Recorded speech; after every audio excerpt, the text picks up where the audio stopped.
course, this weekend we saw tributes pouring in from everyone from Coldplay and Metallica to mostly NFL games. I was at an NFL game. They did a tribute to Charlie Kirk. Very, I mean, you had the level of like what we saw at the Tennessee Titans, which was an image, a moment of silence. Everyone took it very seriously. With the New York Huge Jets, eruption. it was great. The Jets put together an entire video Yankees montage. kind of kicked this off really with. I think the Yankees kind of gave permission.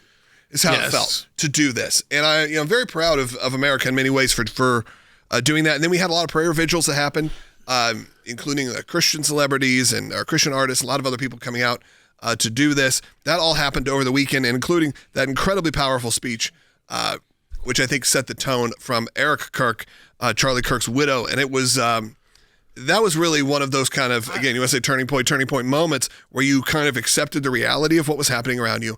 And you felt there was someone strong on the other side. To see her poise, her strength, that was encouraging for me. I will tell you, of this weekend, that was my worst night of sleep, is because I kept thinking about her reality after stepping aside and that empty chair.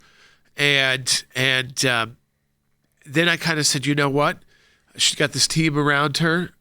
She's posted the photos. She's got her head on her shoulders. Of course, we'll need a time to grieve. Right now, she's kind of going 24/7. Sure, in shock, yeah. But what I think has been awesome is that there's been this just outpouring of support from regular people. I think what we call them is, Lois, it's not like us, who would obviously do that anyways because we're already involved.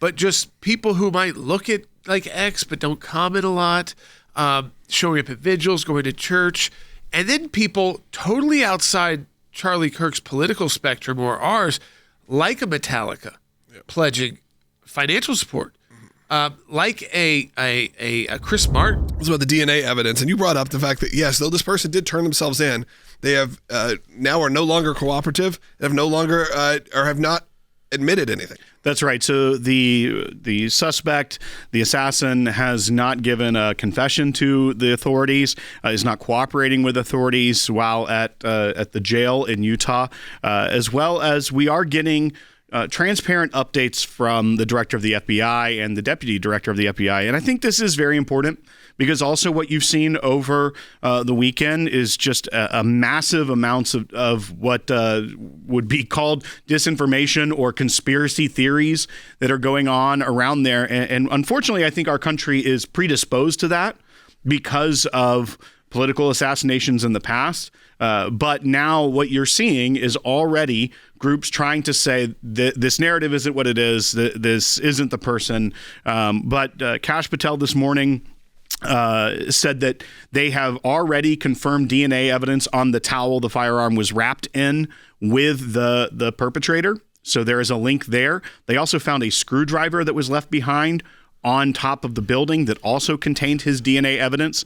And then we're also seeing that their investigation from the federal government side is obviously not over when it comes to the alleged assassin himself, but also whether or not there are any other ties, people that had foreknowledge or helped plan something because of, we've heard about that Discord server where there was about 20 people that they were in chats together, and that there was some statements in that directly that made it seem like these other people were aware that he had at least threatened to do this. Now they are looking into whether he actually had co-conspirators or something, as well as others online that had posted things in advance and then had follow-ups to their posts that said, like, that's what I was talking about. Jordan, I wanted to get your point of view on this because I think it's talking about the internet, you're going to open up a big, big question of whether you can be a co-conspirator by someone who's just on a Discord message board, essentially, for those who don't know what that is,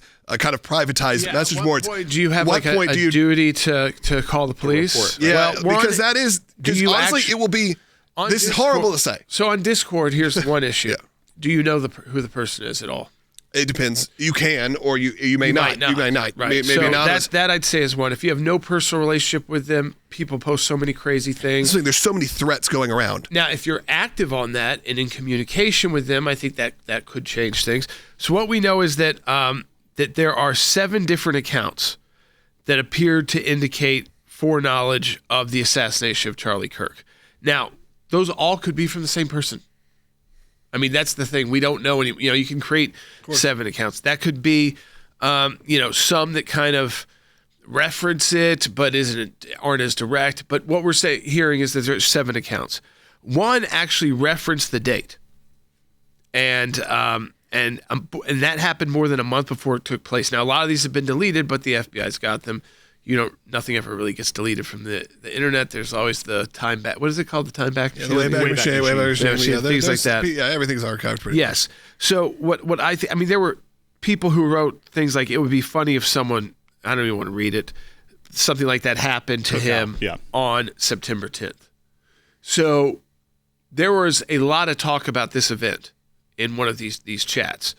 The FBI is going to go through every one of those individuals, and they're going to figure out which ones were just bloviating, right? Which ones may have had communications with the individual shooter and any kind of personal relationship. Because as you said, Logan, I think and I think this is for free speech advocates also, and for many of you who use platforms, is it every time you see something that you think is a little bit over the top, do you have a legal duty to report it? As of now, no. There were 900 official college chapters and only 1,200 high school chapters. 1,200. So you're looking at, just over 3,000 chapters at that point. Yep. They said they had a presence of 3,500 total. Yeah. So there may have been some independent things that weren't official chapters. Right.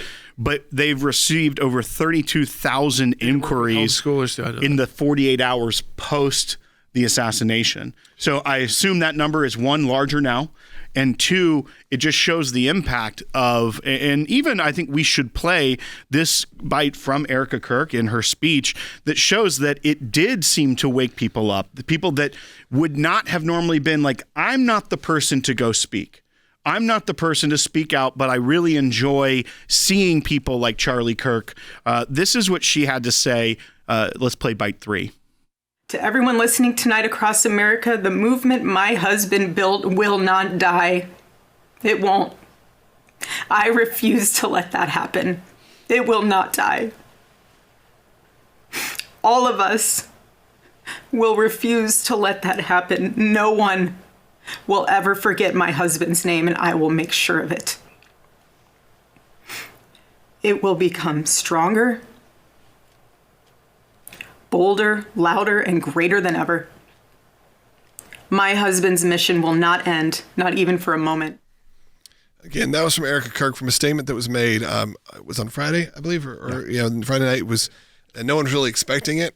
Went live, by the way, a live video that it wasn't something that was pre-recorded, live and unedited. And look, I think a lot of us could not have done that, could not have gotten through that, and incredibly powerful moment. I sent it to so many people. My wife, who was not in town this weekend, so I sent it to her. So many of us watched it in both tears and in awe that you're able to be so strong in this moment. It's kind of one of those moments. It was wild. I've never really quite seen anything like it. And you haven't watched it, I encourage you to go check it out, because it is just it's really hard, again, to wrap your head around being able to do that and do it successfully.